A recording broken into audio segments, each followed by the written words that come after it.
Okay, so we're going to try to chazer 21 shirim of the Shemiras Shabbos Hilchaso in approximately 21 minutes, which is obviously ridiculous, and therefore the suggestion was insane. And just al chesed pashit, we'll do what we can do. Basically, what we're going to try to do here is we broke down Bayrer into a quick review over here. We have, I didn't count, but probably close to something about 50 cases over here. And hopefully as we go along, the Eilim will fill in whatever cases are not here. So we begin, that Bayr begins when there is a mixture. If there is no mixture, then there is no Bayr. That already takes care of a lot of cases, and that is the reason why if you have a mess, but the items are all spread out, if you have coloring, but the items are all spread out.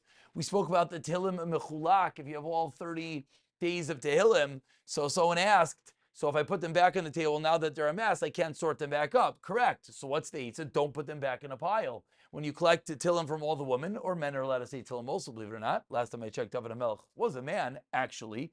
Then you take the Tehillim and you just don't recreate a pile. And you put them down in separate areas, and that would be the Eitzah. And yes, once you're all in separate areas, can you go and take day number 1 and day number 2 and day number 3? There's absolutely nothing wrong because there is no Tyraivis. Next is there are 3 conditions to permit an act of sorting selective or mixture.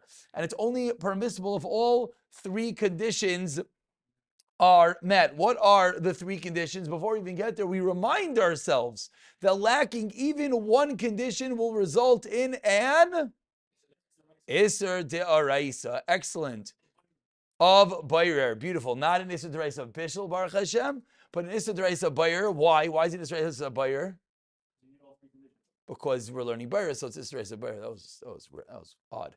So what are the 3 conditions? We have 3 conditions. The 3 conditions are Miyad, Biyad, and Eichel Mitaich Pseiles. Very, very good. The Ilam is on the ball. So now we're going to go through the 3 conditions. I'm actually just trying to see if maybe we could put this up so people could see the conditions as we read them. That'd be nice, no? No, not share screen, but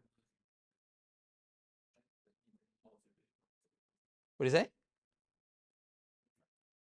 Okay, so what are the 3 conditions?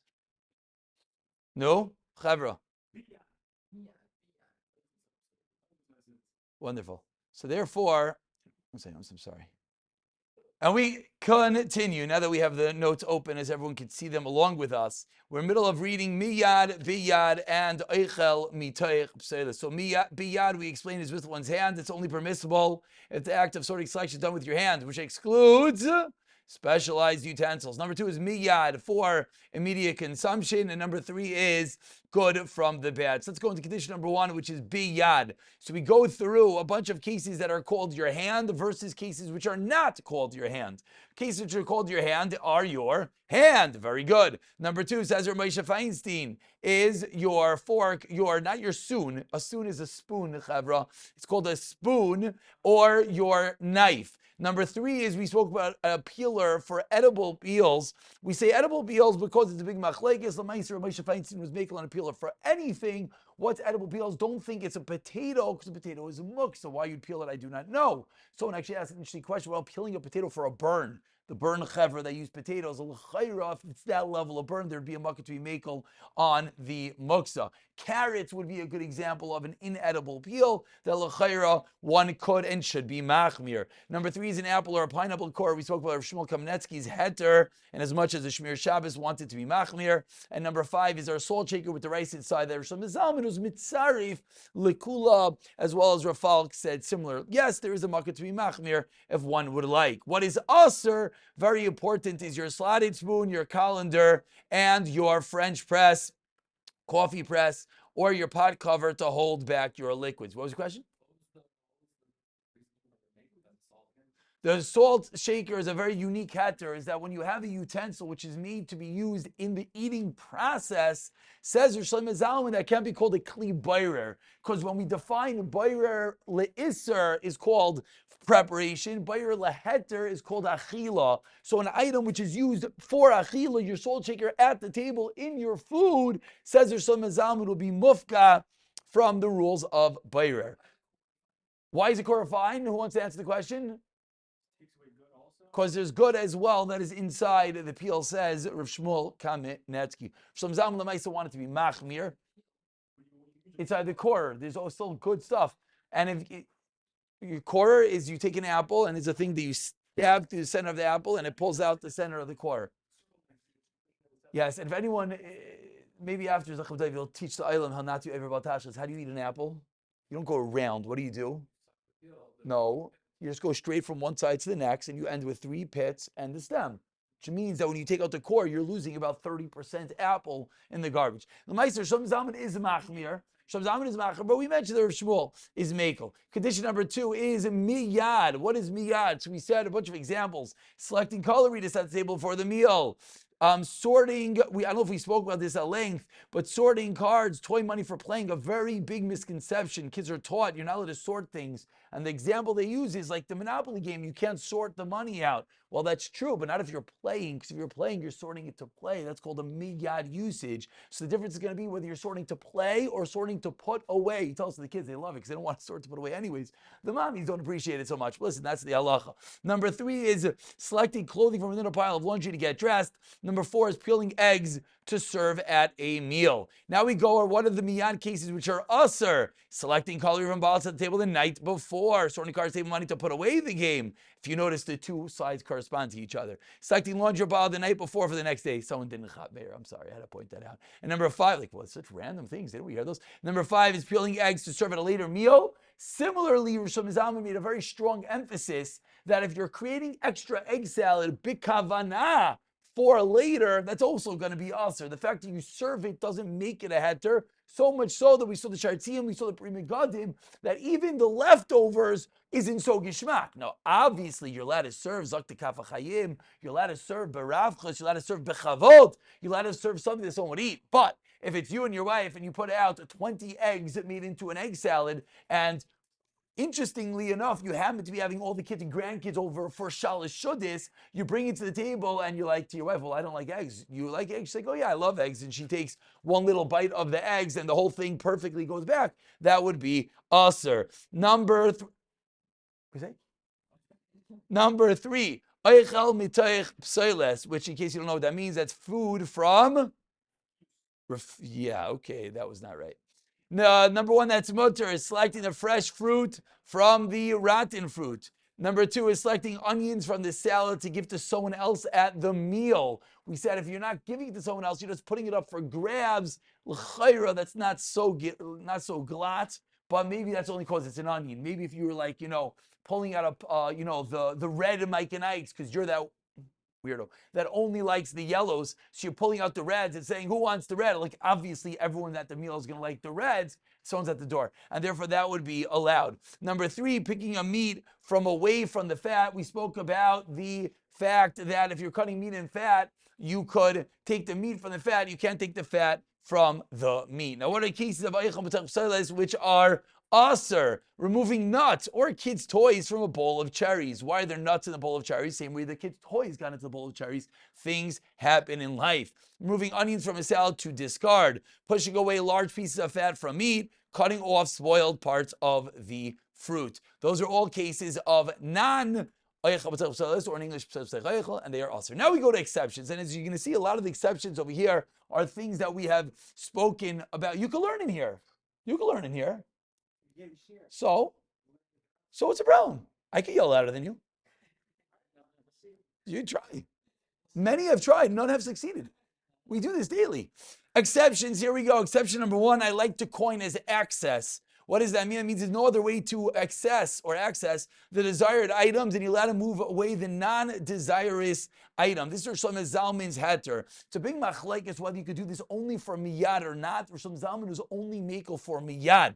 Moving away the top layer of our pastrami tax, so this is the lower layer of a turkey. Moving freeze pops from the top of the freezer to access the ice cream underneath. Access the ice cream underneath. Now I'm going to add on another heter, which I believe is at the bottom of this paper. Yes. If you go to flip to side 2 for a moment, on side 2 we write staying within a mixture. Staying within a mixture. That heter would work in your freezer also. If you have your whole layer of freeze pops on the top and you got to get underneath it, why are you looking like crazy? Yeah, thank you. Strange people. Okay, one second. Moving away all your cucumbers from the top to get to your kale underneath it. Yeah? Okay, good. Just making sure. Just making sure. Yeah, oh, you like my examples. What should I tell you? It happens. Berkowitz said, just everyone should know. Berkowitz said that obviously as you grow up, your palate has to become more refined. And therefore he said, of course, you would never see an adult sucking a lollipop. Not because it's weird to suck a lollipop, because which adult would suck a lollipop? As you get older, you get a more refined palate, and you have fine, dry wines, etc. Just from Harav Yitzchak Berkowitz Shlita. He also holds that that the Chayr every Yid should train themselves to drink wine, because we have a mitzvah basar v'dagim, basar v'yayin. So Chayr, you don't like wine, train yourself. You want to get an extra mitzvah. But either way, back to our program over here. Staying within the mixture, we mentioned that staying within the mixture is a heter because you didn't take it out of the mixture. So on this example, on the back of the paper, we talk about a sock drawer. You can move to the side. You talk about moving onions to the side of the salad. Similarly, in this case, if there's one big mixture and you just move it to the side, you were an over and buyer. Why are you not over and buyer? Because you didn't do buyer. It's still within the mixture. Very important. Let's go back to where we have 7 minutes left. Large discernible items. This is the heter of the Shemiras Shabbos. Very good. Shemiras Shabbos. When you look at your Shemiras Shabbos, the footnote shin shin is Shemiras Shabbos. Matzah ball for the soup, pickles from the brine, carrot off of your gefilte fish. Next heter is good together with the bad. We mentioned this is really a world war between the Mishnah Berurah and the Chazayin Ish. How much good you have to take together with the bad. So we say moving a fly for the soup as long as the soup is removed with the fly. Cutting fat off the meat together with some meat, moving onto the salad together with some lettuce. And the way to explain it to make sure you're taking off enough of the good is that you want to make a mini tarayves. So your spoon with the fly inside is a mini bowl of soup that the fly is swimming in. Now, if you were just to pick up the fly and say, no, look, there's a little bit of liquid on the wing of the fly, that would not be good. And that's what Shlomo Zalman says, that maybe even the Mishnah Berurah would be maskim. The next exception is something called peeling and shelling. Even though at such a level you're removing the bad from the good, and therefore you would think it's an issa deraisa bayrer, Lamaisa is mutter, we paskin is mutter for immediate consumptions. Examples are many. The few that we give are eggs, oranges, apples, avocado, watermelon, sunflower seeds. Now, important to note, only for immediate usage. So if you're cutting your watermelon, but you're not eating it right now, this is a classical mistake, because you got a massive watermelon and you're only serving half the watermelon. That's fine. You're serving half the watermelon. There could be a little bit leftover. Sometimes people eat it. That's great. But why are you cutting up the other half the watermelon? Well, because my counter is dirty, my knife is dirty, and therefore I'm just going to cut up the other half and put it away for later. That would be buyer. That would be buyer. Now, is there can anyone think of a heter? Yeah, there's a heter. You might have a baltashchus issue, but it depends. Watermelon, right? What do you do with watermelon? The buyer part of the watermelon is removing the... Thank you. It's called a shell. The rind. Thank you. The rind. So you're moving the outer rind. So what would be the heter? The heter would be to leave some watermelon on the rind. Now that doesn't. You don't need that part. No, the green, the white part. You don't need that. Or cut it into like a piece of meat. Or just cut it in wedges with the shell. But yeah, no one likes that. Yeah, we all like it. Okay, people like that. Move on. I'm getting face. Oh yeah. Inachami, you cut it in half. It's just in water. Yeah, it's true. And then move away the good from the bad. So yeah, inachami. That would be a perfect eitzah as well. Honeydew. What? Whoa, no. So whoa. Good from bad. Good from bad. And you're leaving over some of the other thing. I made a mistake. My thought was bad. Oh, you were saying meat. Meat, fat, eat. I was wrong. Meat, fat, leave. That's what you mean. Okay, very good. We're on the same page here. Good. Next item is honeydew. Honeydew is a good one because honeydew you have all those seeds inside. So you want to scoop out all those seeds. Great. You know what honeydew is?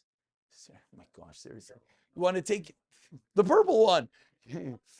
Green Heinz ketchup. So you want to take out all the inside guys. So that's fine. You're going to serve half of it. The other half you cannot do because that would be a problem. Next is something called one item. It works better in Hebrew. It's called min echad. And we write over here, just like you got to cut one piece of chicken in half and choose whichever half you want, you can remove any part of the item that is part of the item. Meaning that if it's fresher fruit from not as fresh fruit, they're both fresh fruit. And therefore, you can even do it for later. Removing edible fat, small forks and large forks, chicken skin, all items which are food. You just don't want them. You personally, now again, just be careful. If you are there's another great word, nigal, magul, I forgot the word right now. If you're disgusted by the item, then it'll be a different story. Now, also, if your chicken skin has feathers and it's flying away, then that might actually not be called edible. And Ray Katzen wants you to throw out the whole piece of chicken, but we're not going to get involved in baltashlis issues. Next, if you remove the wrong item, the unique heter, that you're allowed to put it either back in the side, since there's some zalman, says Rav Elyashiv, even put it back into the mixture. If bayer was done be'isser, almost every single case you're allowed to eat the food. Why? Because they're permissible manners to achieve the same result. Bayer done by a non-Jew, so the heter, the hack over here is to tell him you need it and let him do when you want. Just be careful, it has to be real. If the cleaning lady only comes at night and you tell them I need eggs for Shabbos day, so they can't make the eggs for Friday night for you to eat Shabbos day, that does not work. But you ask them to peel the eggs for the meal and they do it whenever they want. Salads pre-prepared. They want to choose a slotted spoon, they could do what they want. Spreading items, this is Rashi, and I don't know if we repeated that, they bring a raya from Rav Elyashiv. Rav Elyashiv used to gave his daf shir. So when he read this Rashi, someone said, is this halacha lemaisa? And he said, Kain. He said, yeah. He probably said, yeah. I probably didn't say Kain. But either way, yeah, I think the shir's in Yiddish. But either way, you take the bowl of fruit and you spread it out. You take your coloring, you throw it out. You take your toys, you spread it out. You call this imploding or exploding the mixture. Your pile of curry, mixed fruit, pile of mixed toys. You're allowed to explode them in order to avoid any buyer issues. Next, sorting while washing. This is what we spoke about, I think, 2 shiurim ago, or 1 shiur ago, that if you're picking up an item haphazardly, kol haba liyada, not for buyer, for a different purpose, then you'll have to do what you want with it. The other eitzah is with folding clothing. You're picking up haphazardly, not that you want the pair of underwear, not that you want the fork, but rather you're picking it up haphazardly to wash the fold. And then you could do what you want with them, that is fine. Filtering edible water, the Brita filter, that is fine, as long as it is edible water. If it's not edible water, maybe someone has a medical condition or something, then in a chanami it would be a problem. Next, if you have a sink strainer, I don't remember if we spoke about this, but you're allowed to leave the sink strainer inside the sink. Someone would say, how are you allowed to do that? It's a bayer daraisa, it's a strainer, it's a calendar, it's just mini. The answer is, since it's all going to the same place called the garbage, it's no problem. Even though you want it there, but kavana, you put it in, you take your soup, you pour it in, and then it catches all the garbage, it is still mutter. And finally, when it comes to washing fruit, lettuce, vegetables should not be soaked in a utensil. Visible dirt, you should only wash for immediate usage. And in the visible dirt, you can wash for mere added cleanliness or because your mother's going to yell at you. And therefore, you're allowed to wash even not in proximity to the meal. If anyone wants this paper that's listening, please feel free to reach out. Do you have any questions? Do we get everything? Hatzlacha bracha.